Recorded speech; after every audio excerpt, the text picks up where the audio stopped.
અહીંયાથી થોડોક ડાઉનગ્રેડ્સ આવી રહ્યા છે। આજે પણ તમને આઈટી સ્ટોક્સની અંદર એક ઘટાડા તરફી કારોબાર જોવા મળી રહ્યો છે। નવા ટૂલ્સને લઈને ફરી પાછી એક વખત અહીંયાથી ચિંતા વધતી જોવા મળી રહી છે અને આ મહિને લગભગ આઈટી ઇન્ડેક્સ 20% જેટલો તૂટી ગયો છે। શું છે સમગ્ર વિગત જાણીએ સહયોગી તૃપ્તિ પાસેથી। જી તૃપ્તિ, જણાવો, આઈટી આજે ફરી પાછો ઘટાડો શું અહીંયાથી દર્શાવી રહ્યો છે?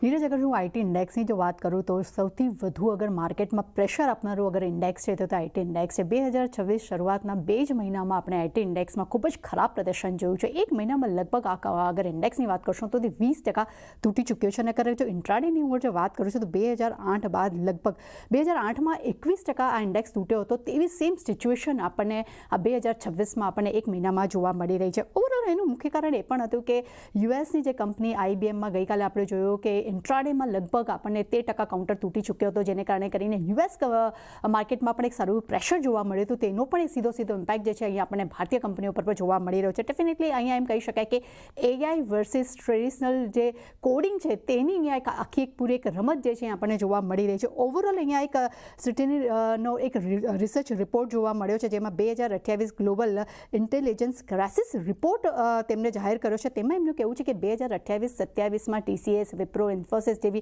મોટી કંપનીઓ છે તેમના મોટા કોન્ટ્રાક્ટ જે છે અહીંયા તૂટી શકે છે, રદ થઈ શકે છે, જેનો પણ એક નેગેટિવ ઇમ્પેક્ટ જોવા મળી શકે છે। આઉટસોર્સિંગ હ્યુમન કોડિંગની જગ્યા પર એઆઈ ટૂલ્સ જે છે અહીંયા આપણને વધુ એક ઇફેક્ટ કરતું જોવા મળી શકે છે। તે સાથે સૌથી મોટું ઇફેક્ટિવ એ થઈ રહ્યું છે કે એન્થ્રોપિકનો જે નવા ટૂલ્સ જે છે તે સૌથી મોટો ડર જે છે અહીંયા વધારી રહ્યું છે।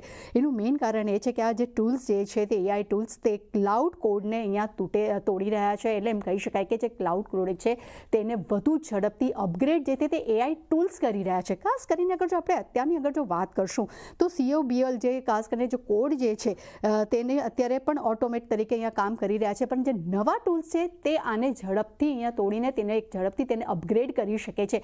એટલે સૌથી મોટો ચિંતાનો વિષય અહીંયા જોવા મળી રહ્યો છે, કારણ કે આઈબીએમ જેવી કંપની છે, વિપ્રો, ઇન્ફોસિસ જેવી કંપનીઓ જે છે તે ખાસ કરીને આ સીઓબીએલ ટૂલ્સ જે છે તેઓ સીઓબીએલ જે કોડિંગ્સ છે તે તેઓ યુઝ કરે છે। એનો એક નેગેટિવ ઇમ્પેક્ટ ડેફિનેટલી આવનારા સમયમાં જોવા મળી શકે છે। અને યુએસમાં લગભગ 95% ટ્રાન્ઝેક્શન જે છે તે હાલમાં સીઓબીએલ પર થઈ રહ્યું છે। અને આઈબીએમનો જે સૌથી મહત્ત્વનો બિઝનેસ એરિયો પણ જે છે તે આ કોડિંગ છે। અને હવે ડેફિનેટલી આ કોડિંગની જગ્યા પર અગર આપણને એન્થ્રોપિક એઆઈ ટૂલ્સ અગર યુઝ થશે તો એક કહી શકાય કે સૌથી એક મોટું અપગ્રેડેશન અહીંયા આપણને જોવા મળી શકે છે, જે એક સૌથી મોટો ચિંતાનો વિષય બની શકે છે। અને સૌથી વધારે એક ચિંતાનો વિષય એ પણ છે કે આઈટીનો બિઝનેસ મોડલ છે જે ઝડપથી અહીંયા અત્યારે આપણને બદલતો જોવા મળી રહ્યો છે, અને જૂના બિઝનેસ મોડલને અહીંયા તે ફાસ્ટ રિપ્લેસ પણ કરી શકે છે। અને ટૂલ્સમાં ખાસ કરીને આઈટીનો જે ટ્રેડિશનલ બિઝનેસ છે તેના પર એક સીધી ઇમ્પેક્ટ અહીંયા જોવા મળી શકે છે। એટલે ઓવરઓલ સીધી સિમ્પલી વાત કરું તો ભારતની ખાસ કરીને ટીસીએસ, ઇન્ફોસિસ, વિપ્રો જેવી કંપનીઓ જે છે તેનું મુખ્ય બિઝનેસ શું છે કે તે આઉટસોર્સિંગનો છે,